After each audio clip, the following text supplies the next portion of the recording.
can feel the energy in the building, the sounds of the cameras flashing, the smell, popcorn, like the sounds, people walking around, preparing for the game. You can feel the intensity in the air. There's an energy that you can tap into. It's like a frequency that you can tap into. What time is it? Game time. And once you feel it, then everything becomes you, and you become everything.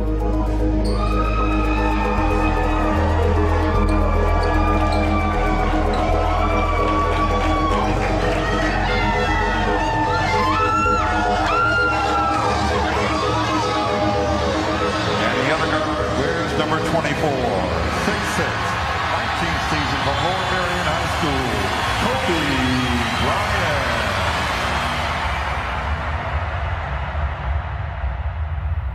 I love what I do. And it's as simple as that. I get so much enjoyment from it.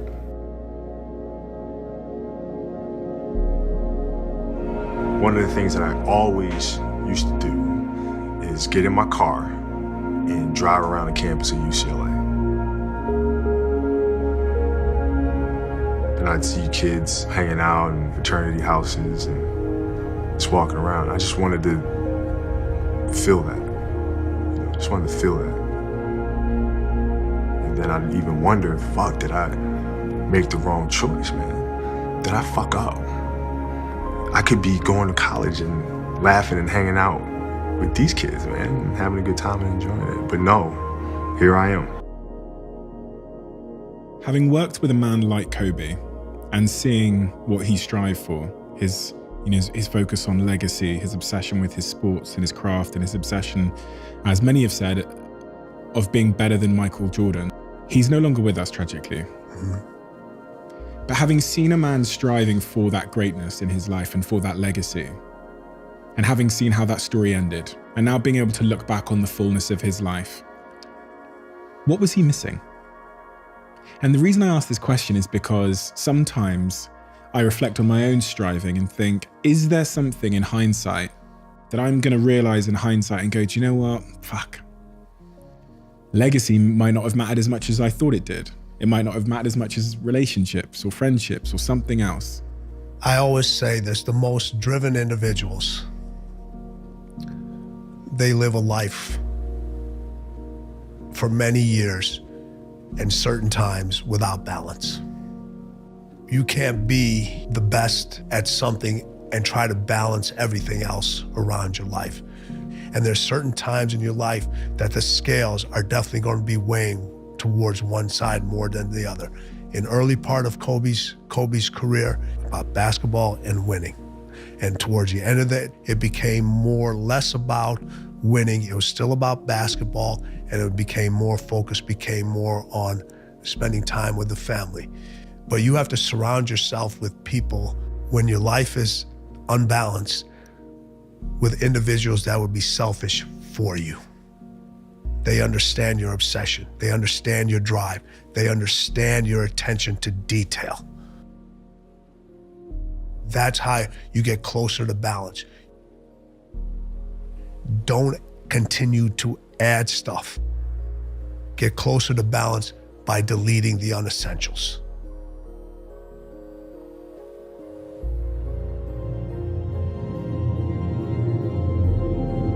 Two o'clock, 3 o'clock in the morning, I would drive, I'd leave the house and I'd go to the park.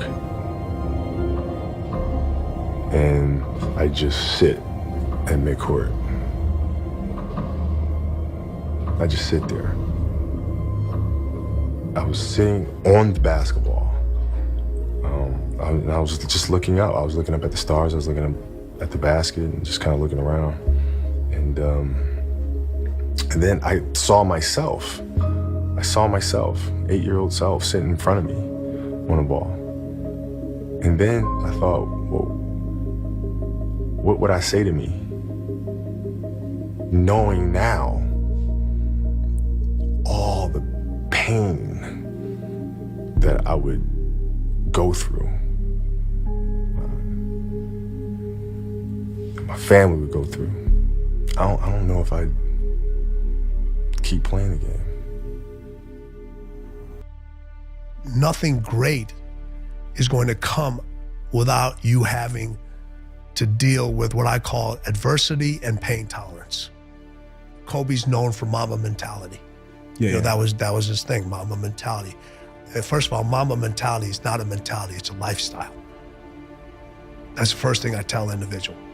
And once I tell them about the lifestyle, I've seen Mamba mentality destroy more careers than I've seen it help. Too intense, too hot. People want the flame, but they don't want to touch the fire.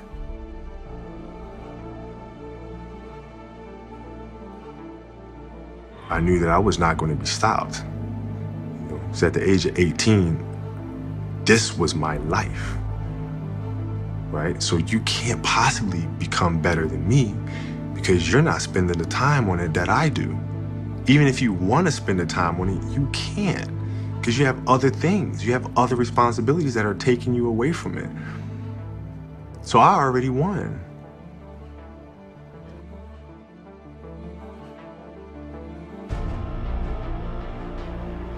When you get out of bed or you want to get out of bed, there's all these individuals that are lined up next to that bed.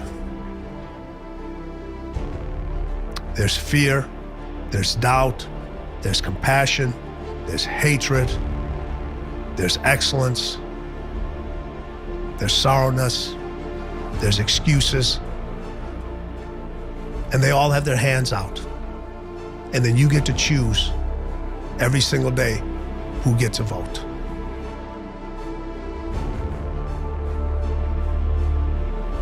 In 2003, I went from a person that was at the top of his game, had everything coming, to a year later having absolutely no idea where life is going, or if you're going to be able to even be a part of life as we all know it. When does a new day start? It starts at midnight. Is it dark outside at midnight? Yes. So if a new day and a new beginning starts in the dark every day, that's when your new beginnings start.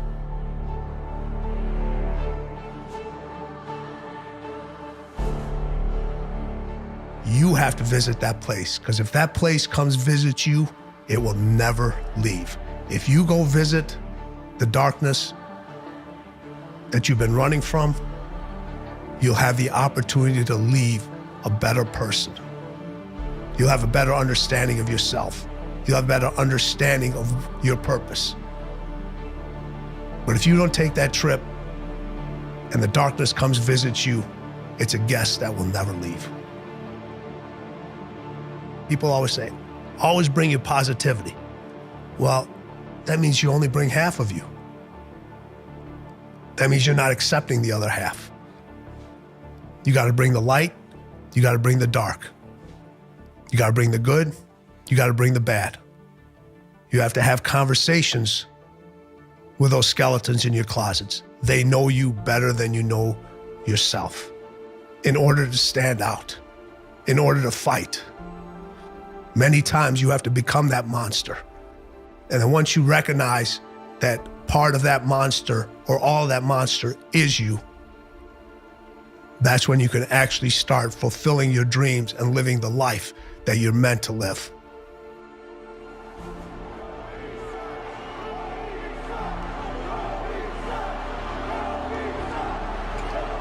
I hear everything that the crowd is saying, and I hear it. So it's like this place where it was my refuge is now being bombarded with all kinds of things that they would say. And I had to separate myself. Because going through that time, it felt like there's so many things coming at once. It was just becoming very, very confusing. I had to organize things. So I created the Black Mamba.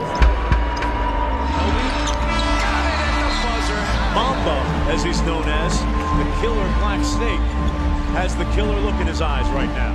So Kobe has to deal with these issues, all the personal challenges. The Black Mamba steps on the court and does what he does. Kobe, 3. At the buzzer! The Mamba. See the venom that he's spewing. I mean, it was just, fuck everyone. I'm destroying everybody that stepped on the court. Kobe with it, guarded by Patterson, staying outside the arc, dribbling. Patterson keeps his feet. Kobe forces it. Oh! He made it! He threw it in! He's torching whomever. 1 second remaining in the regular season. Out to Kobe.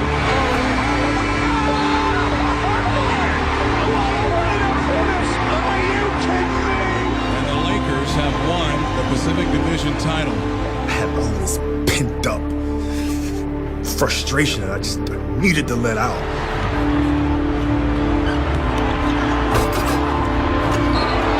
It was an avalanche, man. And, there was nothing that was going to get in the way. There was nothing that was going to stop me.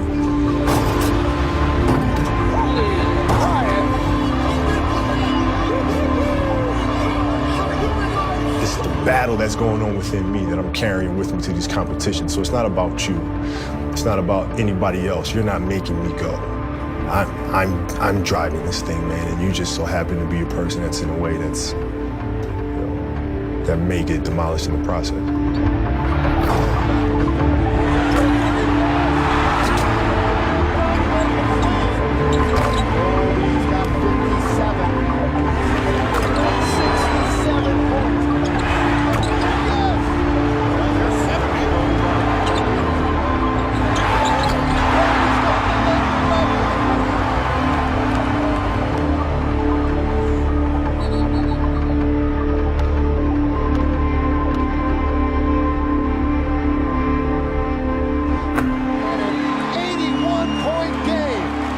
Gentlemen, you have witnessed the second greatest scoring performance in NBA history. Some people sit there and say, y'all keep talking about Kobe being the greatest player in the game today. Y'all don't realize that Kobe trying to be arguably the greatest ever. Your response? Gotta get a couple more rings. Are you going to? Yeah, you know what? I won't rest until we do. Kobe, you won the MVP, you led the team to the finals. How do you characterize this season?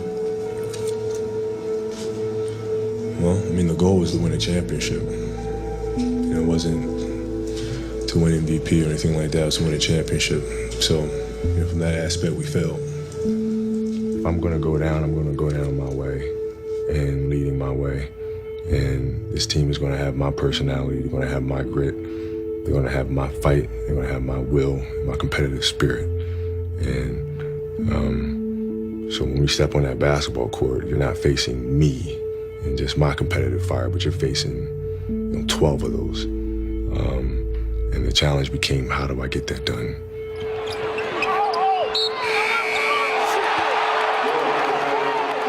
For me, it is that ferocity or that anger, rage, and I can carry that with me. Now it became, how do I instill this to the rest of my guys, to the rest of my teammates? Using the darker emotions, the anger or resentment or frustration and sadness, and using that as a weapon, using that as a form of offense. It's a scar. It's pain, it's a bad memory. Some people are probably afraid to tap into that side of them, but it's such a powerful thing. Once they own it themselves, then the sky is the limit, because they're going to drive themselves and pull it from who they are and all of their life experiences and things that have motivated them. Matter of fact, Put your hands off me. Don't touch me the rest of the scrimmage. Put your hands off me. I just start driving, needling them, right? Pushing them. The smoke has cleared and two remain standing. The Lakers and Magic tipping off the 09 NBA Finals in LA. Kobe Bryant as focused as I've ever seen him in his entire career. You talk about a guy with one mindset, that's to win. Power. Yo. What's up, Greg?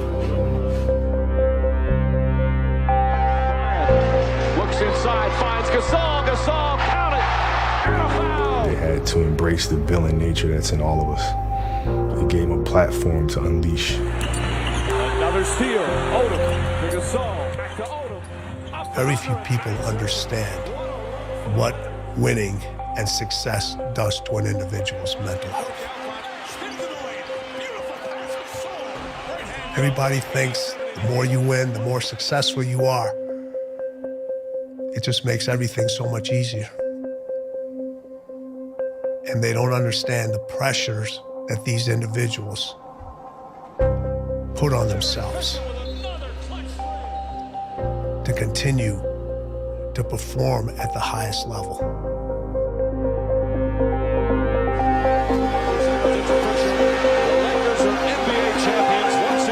Congratulations, Kobe Bryant, your 4th NBA championship. How are you different as a man and a player than you were 7 years ago, the last time you won a championship? I think you just get better. You just grow as a person, you grow as a man, and you just try to figure out the best way to lead these guys.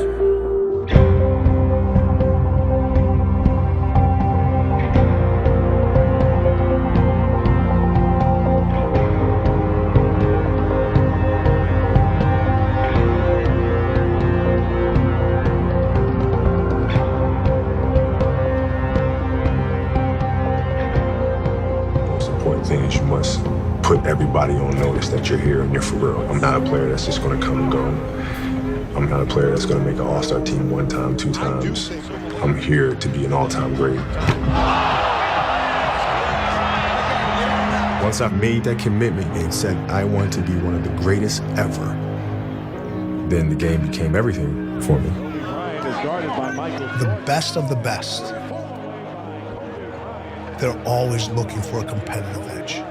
They're always looking for that 0.001% thing that can make them better. You hear this all the time. Don't sweat the small stuff. The 1%ers, the 0.01, they sweat every single detail. So if they pay attention to every single detail obsessively, over and over and over again, then when the uncontrollable happens, they can have a better chance of controlling it. And there was one time, there was a game where Kobe was, before the game, he was shooting free throws. And he was like, something isn't right. So he called one of the maintenance guys over. He goes, "Are you sure this basket is right?" And the guy said, "Yeah." He goes, "Well, I want you to check it for me." He measured it. It was 1/8 of an inch off. People get comfortable with not having to manage the details. That's where the separation is. The separation is in the details.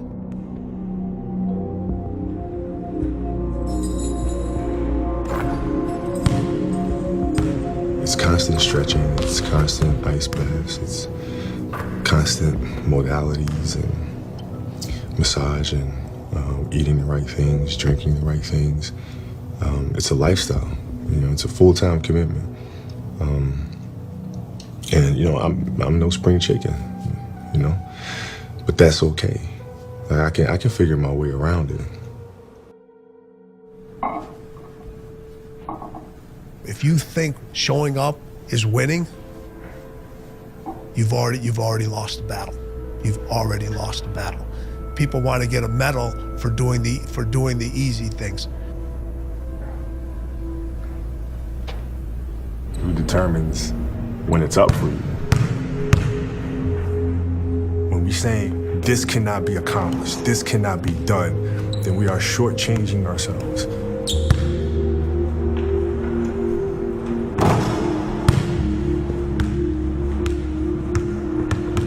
my brain cannot process failure. It will not process failure. Because if I sit there and have to face myself and tell myself, you're a failure, I think that's almost worse than death.